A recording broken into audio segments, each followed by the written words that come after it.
Hello, and welcome to What on Earth, the podcast of the Environmental Investigation Agency, or EIA. Now, Friday the 16th of September is the rather grand-sounding United Nations International Day for the Preservation of the Ozone Layer. And for us, it's an opportunity to look back at the Montreal Protocol as it nears its 35th anniversary. I'm Paul Newman, EIA's Senior Press and Communications Officer, and joining me today is climate campaigner Sophie Geoghegan to talk about the impact of the protocol, which is rightly seen as the most successful international environmental agreement ever, and to look ahead at why it remains so vital for the planet's future. Sophie, welcome, and thanks for taking the time to share your thoughts with us. Thank you for having me, as always. It's a pleasure to have you back. Now, to get us started, perhaps you could give us a potted history of the Montreal Protocol, why it was necessary in the first place and what it actually achieved. Of course, happy to. A lot of people might have heard of the Montreal Protocol, or at least have heard of CFCs, potentially in terms of not being able to use certain spray deodorants or hairsprays back in the early 90s. The reason for this is because they contained CFCs, or chlorofluorocarbons, and these are gases that are harmful to the ozone layer and were creating a hole in the ozone layer, so were phased out by the Montreal Protocol. So after scientists raised the alarm on the damage these CFCs were causing to the ozone layer, all 197 countries of the world came together to agree the Montreal Protocol in 1987. The ozone layer is a thin layer of gas in the upper atmosphere, which shields the planet's surface from harmful solar UV radiation, ultraviolet radiation, and all on life on Earth is dependent on the ozone layer. So the Montreal Protocol has phased out 99% of all of these ozone-depleting substances, setting the ozone layer on the path to discovery. As you said, it is the world's most successful environmental treaty, not just environmental treaty, the world's most successful treaty, and has been universally ratified. So it's of huge importance. The Montreal Protocol, after the CFCs were phased out, they then had to phase out the replacement gases, HCFCs, hydrochlorofluorocarbons, and they are currently phasing down the next generation of gases, which HFCs, hydrofluorocarbons, very confusing, I know. So they're phasing HFCs down because although HFCs don't damage the ozone layer, they are super polluting greenhouse gases, so have a huge impact on global warming and climate change.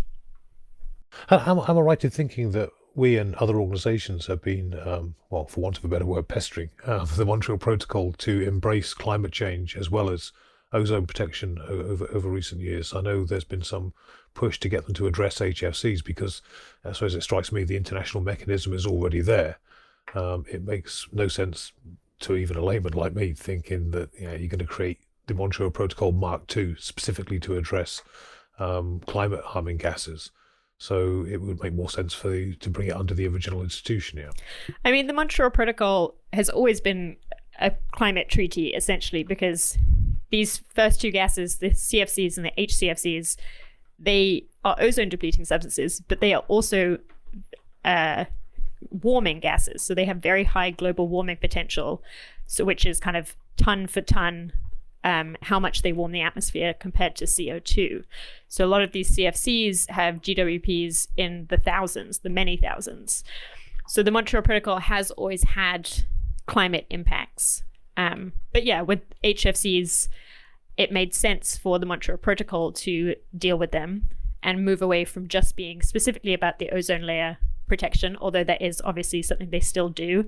There is still action being taken on the HCFC phase down. But yeah, it has a huge amount of support. The systems have been working very well. We'll get into that a little bit later. But yeah, so I think the Montreal Protocol does a lot more than just protect the ozone layer. And the Kigali Amendment to phase down HFCs is a huge piece of climate legislation as well. Excellent. And just to make it nice and clear in people's heads as to how successful this particular instrument was back when it was agreed, what would the world have been like had there not been a Montreal Protocol to stop us punching even more and bigger holes in the ozone layer? If we did nothing about it back in the day that was set up, what would have been the immediate impacts from that? Without the Montreal Protocol, ozone depletion would have trebled the peak value of UV radiation. And so the Antarctic ozone hole, which was the one of biggest concern, would have been about 40% larger by 2013. This would have had disastrous effects on humans, ecosystems, and the planet's health overall. So the Montreal Protocol has had enormous success, not just in protecting the ozone layer, but it has saved the lives of millions and helped avert even more catastrophic global warming than would have occurred without it. Just a couple little facts to throw at you. The global phase out of CFCs, this is just CFCs, has resulted in an estimated $1.8 trillion in health benefits through the avoidance of skin cancer and cataracts. So that UV radiation that the ozone layer protects us from is a significant causer of melanoma, cataracts, and other health conditions as well, which the Montreal Protocol has avoided. The Montreal Protocol also contributes to 13 out of the 17 Sustainable Development Goals, including clean energy, no poverty, zero hunger, and climate action, of course. A little bit nerdier is how the Montreal Protocol has protected ecosystems. So this UVB radiation that comes in when the ozone layer is depleted not only affects humans' health, but it also affects plants' ability to store carbon. So plants are a huge carbon sink in our environment. So a lot of the carbon that would otherwise be emitted to the atmosphere is stored in plants and also in marine ecosystems as well. Without the ozone layer's protection, the damage and impact of these high UVB levels would have led to, instead of the carbon being stored in the plants, being released to the atmosphere and causing warming of 0.85 degrees Celsius by the end of this century.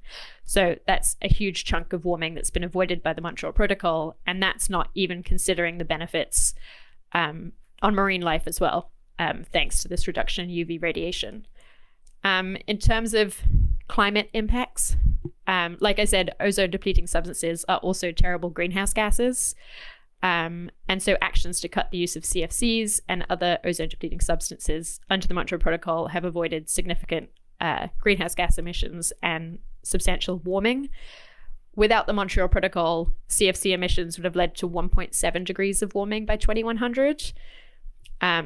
Or kind of put another way, ozone depleting emissions without the Montreal Protocol would have reached up to 18 gigatons of CO2 equivalent a year in 2010, which is about half of global annual CO2 emissions at that time. So it's a huge amount of emissions averted. And then when talking about the Kigali Amendment to phase down HFCs, this is expected to reduce the impact of HFCs on future warming by up to half a degree. Oh, so it's not exaggerating it to say that every single life form on the planet owes a debt of gratitude to the protocol. Very much so. The Montreal Protocol for what it's done already. It's done a lot more than I think it ever signed on to do, probably. Now, the theme for this year's Ozone Day is the Montreal Protocol at 35, Global Cooperation Protecting Life on Earth. While it's a fact the planet is caught in the grip of several existential crises now, there's climate change, biodiversity loss, and of course there's the problems with failing oceans with the degree of pollution from plastic and other sources that they're experiencing. What do you think a 35-year-old global agreement can actually do to help against that backdrop?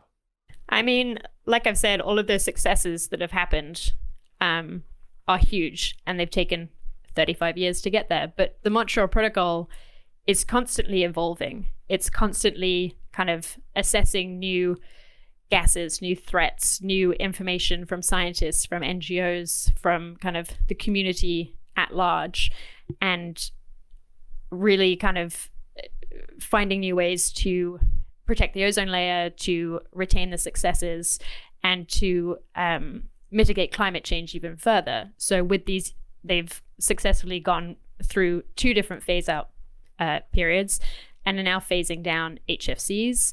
They've also started looking at the energy efficiency side of cooling equipment in tandem with these phase downs, which could potentially double the climate impact of the Kigali Amendment. So while the Montreal Protocol has been around for a while, 35 years old, it has done a lot, and it still has a lot more to do. With the HFC phase down, it's a whole different ball game in terms of how we will measure emissions, how we'll trace emissions, how we'll enforce the phase down, and how we will make sure that kind of the monitoring and enforcement is done correctly, because it is quite a different state of affairs than for the previous phase outs of ozone depleting substances. Yeah, the protocol's obviously a vital tool for mankind in the last 3 decades and change. But as we focus on today on its successes, historically, how strong is it in 2022? Is it fit for purpose now, or is there more that needs to be done to make it better in that respect? It's a good question, and something that we have been focusing quite a lot on at the moment at EIA. 35 years, the Montreal Protocol has been a huge success. However, it has been tested quite rigorously in the last few years, and some quite worrying information is coming to light that maybe raises some quite hard questions for the Montreal Protocol to have to address to make sure that it is fit for purpose going forwards. I'd say that most notably was the unexpected emissions of CFC 11 in 2018. So this was flagged by scientists that there was this huge spike in CFC 11 emissions that was caught in atmospheric monitoring. So CFC, and these were banned, is that correct at the time? Yes, so CFC 11 is an ozone depleting substance, and production of all CFCs were banned from 2010. So essentially there should be basically zero production of this gas. However, scientists were finding these huge amounts of emissions in the atmosphere, and no one really could explain where they were coming from. CFC 11 also has a global warming potential of over 5,500, so it's a huge climate damaging gas as well.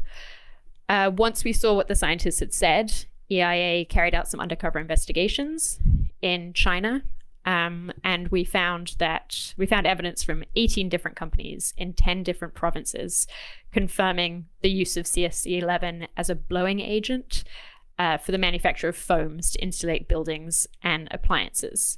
So this is a pretty standard use of CFC 11, but it should not be happening. That the refrigerant gas used should not have been CFC 11. It should have been one of the replacements that came afterwards.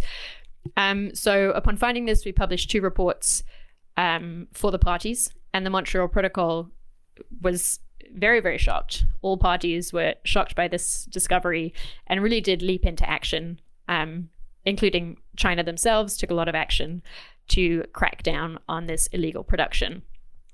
CFC 11 emissions have declined again in 2019, but there are still unanswered questions that need to be addressed to avoid this happening again. Alongside that, scientists also found that emissions of CFC 12 and CFC 113, 2 other ozone depleting substances that should have been banned, were also decreasing more slowly than they should, raising the possibility of new illegal production in these gases as well. So given their global warming potential, the emissions of these 3 gases from 2014 to 2016 totaled more than 1 billion tons of CO2 equivalent, which is more than twice the annual UK greenhouse gas emissions. This is a huge climate crime, essentially. There are other unexplained emissions being investigated at the moment, which the Montreal Protocol is going to have to address and deal with quite urgently. I'll rattle off a few and try and keep it simple. maybe leave the acronyms and the deep science out. Not possible. So we have carbon tetrachloride, which is another gas regulated by the Montreal Protocol with a large GWP, global warming potential as well. Currently, there's a huge discrepancy between the bottom-up emissions estimates and the top-down estimates. So what we're seeing in the atmosphere versus what is being reported by parties as being produced. Feedstocks, or the uses of this gas CTC, have reported to have grown 70% between 2015 and 2019. So this is a problem area because this is a lot of emissions. There's also rising emissions of a gas called HCFC 141b. So this is an ozone depleting substance as well. And the rise in this gas coincides with the decline in CFC 11. So there is a large possibility that the illegal CFC 11 has just been replaced with illegal HCFC 141b. Not a great substitute. One more big one. So one of the other really big scandals that is of huge concern is that of HFC 23. So HFC 23 is essentially created in the manufacture of another refrigerant gas, HCFC 22. It has the highest global warming potential among HFCs at 14,600. This is a hugely climate damaging gas. And as a result, there were measures put in place by HCFC 22 producing countries, which should have seen the emissions of 23 drop by 87% between 2014 and 2017. However, in 2018, while HFC 23 emissions were at the highest level in history, inventory-based emissions were at the lowest level in 17 years. There's a huge discrepancy between what is happening here. The difference suggests an additional 309 million tons of CO2 equivalent emissions were added to the atmosphere between 2015 and 2017. So that's roughly the total greenhouse gas emissions from Spain in 2017. These are big numbers we're talking. Yeah, who's actually manufacturing all these gases and chemicals? I mean, I presume if it's happening on this kind of scale, it must be being produced on an industrial scale, you would imagine, or I would imagine countries would be aware of it. Is that the case, or is it all being done clandestinely? So this is the thing. I think a lot more data is needed and a lot more attention is needed, and this is where the Montreal Protocol can come in and request parties to look at their HCFC 22 production and make sure that the 23 byproduct is being destroyed properly. There was a big kind of fiscal incentive back in the day under the Montreal Protocol to destroy HFC 23 byproduct emissions.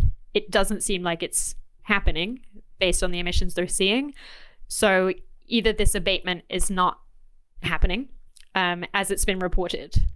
Was there not a scandal involving the production of HFC 23 just for the value of destroying it? People were actually manufacturing the HCFC 22, if that's right, and just so they could then get paid to destroy the byproduct. Yes. Which just seems insane. I mean, is that still a factor? Is that still going on? No, so the financial incentive was stopped due to the fact that it was kind of being gamed by everybody. Yeah. So that financial incentive was stopped, but all of the companies, the obligation remained. They just weren't going to be paid for it. So the main HCFC 22 producing countries are India and China, I believe, and both report very low 23 emissions. However, what we're seeing in the atmosphere begs to differ. So again, this is something that the Montreal Protocol needs to look at much more closely, figure out where the problem is, and then look at how to address it effectively. The last point is that of refrigerant banks. So we use the term banks to talk about stored refrigerant gases, essentially. So that which is in the equipment that is currently in use. So in your home air conditioner, in your supermarket refrigerator, those would all count as banks, but also all refrigerants that are in equipment in landfill and are yet to be disposed of correctly.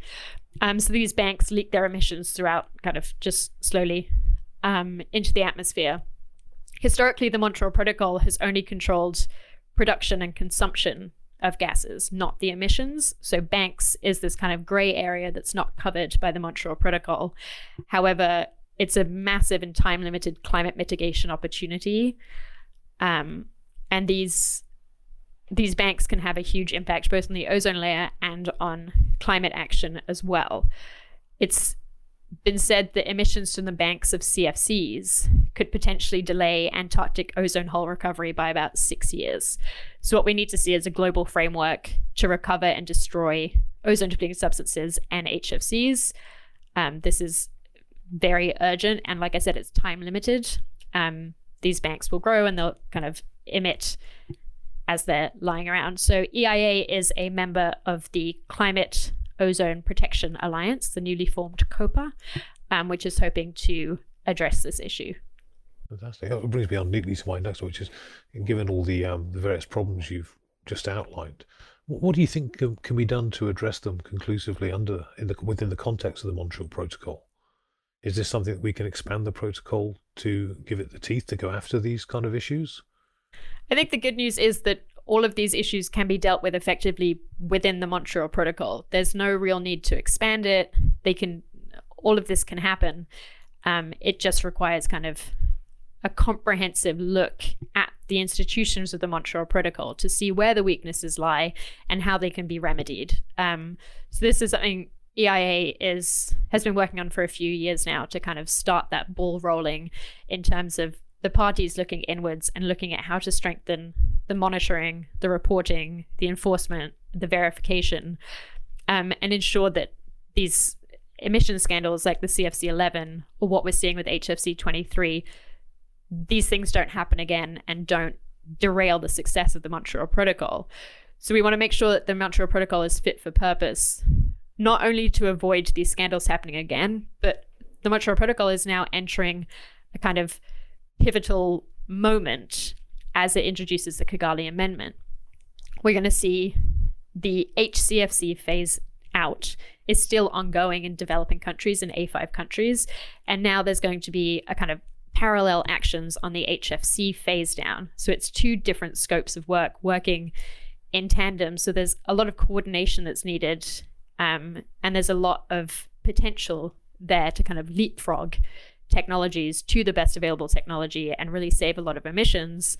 But the HFC phase down expands the scope and expands the complexity of the work. It's not a phase out, it's a phase down. There are a lot more gases in question. There are a lot more blends of gases in question.